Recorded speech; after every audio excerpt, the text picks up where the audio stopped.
If you are black in this position, what will you do? White has just played g4, and if you go back, you're going to lose a pawn, and your king will be slightly opened. The game will be dynamic.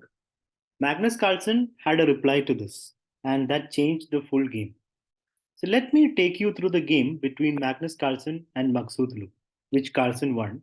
Maghsoodloo played d4, Carlsen played d5, c4, e6. Queen's gambit declined. Knight c3, knight f6, takes, and bishop g5. Bishop e7, e3, h6, bishop h4, bishop g4. Queen a4 check, c6.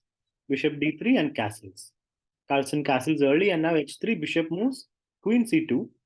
And here Carlsen played c5, allowing g4. But he had a plan. He takes on d4 first, Maghsoodloo takes back, and now he plays bishop g6. So what is he trying to do?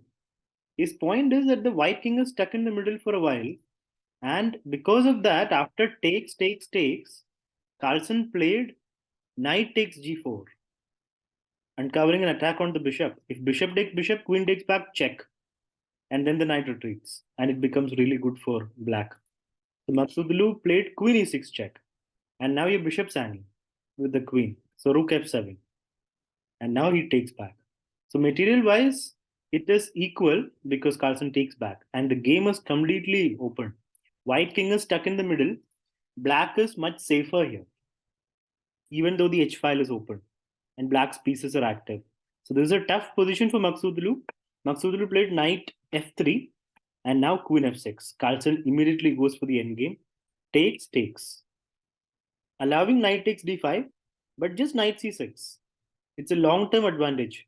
So even if you are down a pawn after knight takes, for example, rook takes back, you have pressure.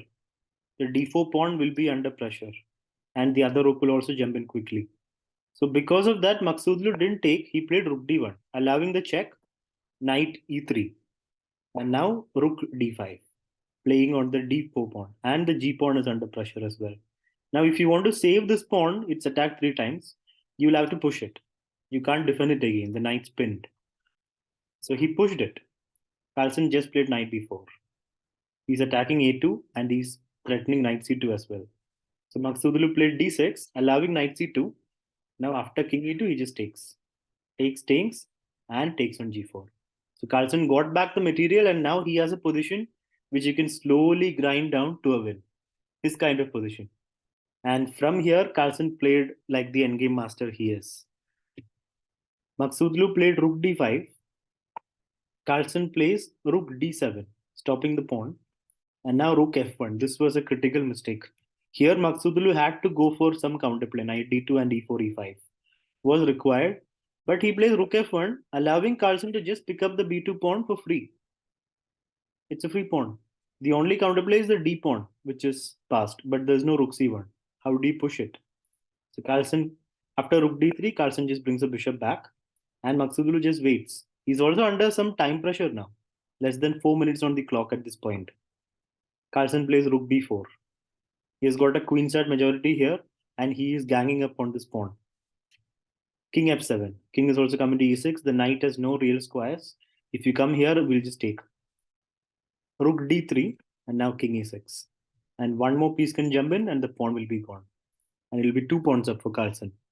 Knight d2, too late. Just rook a4. He does not even go for rook d6 because of knight c4, but the a pawn is attacked.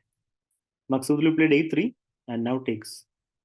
Exchange. Carlsen doesn't mind his king coming out because it's an endgame. Rook takes, king takes. This is his plan. This was a nice move. Rook takes pawn. Takes and takes. Rook takes a7, but the d pawn falls. So it's two extra pawns for Carlsen. Maghsoodloo gets a check in, but after king moves, king d5, a very brave move. Takes, rook check, king c4. Rook moves to attack the pawn, rook d6. Rook check. If you go for the other pawn, black pawn just runs and it's very fast. The white king is cut off from this side. So here Maghsoodloo plays the check, king comes to b3. King c3 was also possible, but then again rook f5 will come. So king b3, rook f5 anyway, and now king a4.